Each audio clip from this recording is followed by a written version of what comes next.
Hey, what's up guys? Boston D here. At ito nga pala yung ilan sa mga ginagawa ko after mag-change oil. Alright, let's go. Like a dog without a bone, an actor out alone, riders on the storm. So yun, syempre, nasa ko ng kaunti yung motor.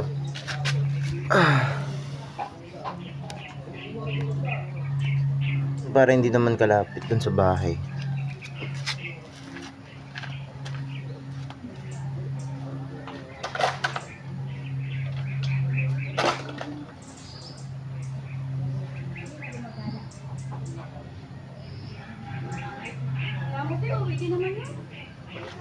Oo, tama.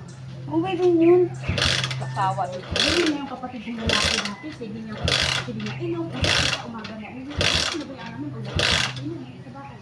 So dahil carb type .gfi, one of the technique na tinuro sa akin ng aircon ko, pag hindi mo nagamit, padyakan mo muna ng maraming beses to. Lalo na kung ganitong klase ng motor, para yung oil umakyat, din yung mga bearing sa loob, at iba pa niyang piyesa, mapasadaan or maakyatan ng engine oil. At least, pag pinaandar mo yung makina, hindi magagasgasan o hindi maglalagit-git sa loob. So, syempre, first yun, ginagawa ko yung siset na rin yung unang motor ko. Good.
So dito sa part na to, pinapainit ko na lang yung makina ng motor.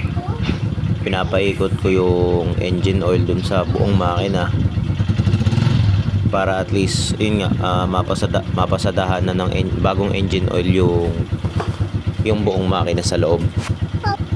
Tapos syempre dinadamay ko na rin yung pag-check pa sa ibang bagay tulad ng brakes, brake light, hazard light, signal light, yung mga ganong bagay na madali ding i-check.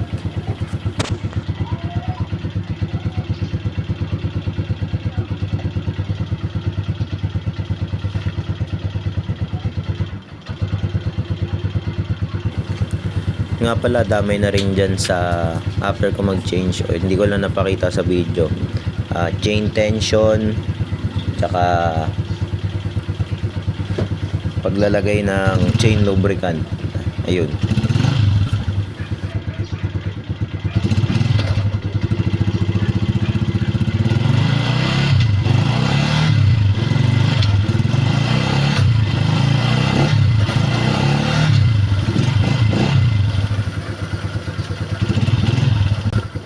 Kung makakita ko dito sa taas, syempre, para yung gulong dun sa baba hindi sumayad.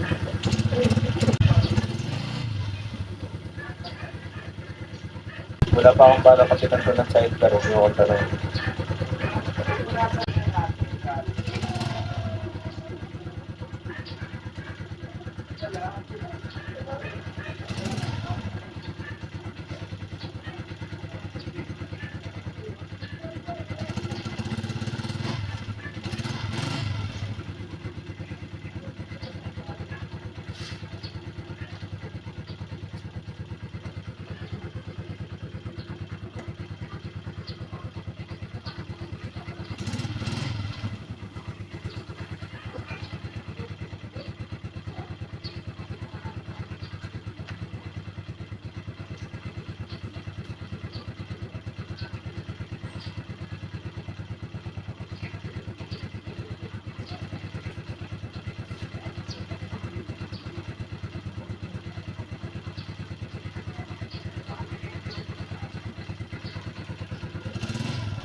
Nevertheless, dinadami ko na rin dyan syempre yung konting paandar-andar ng motor. Sabihin natin konting stroll para umikot-ikot din yung motor. Tsaka hindi naman ganun ka-boring na nasa isang place lang ako tapos kinakambyo-kambyo ko lang yung motor.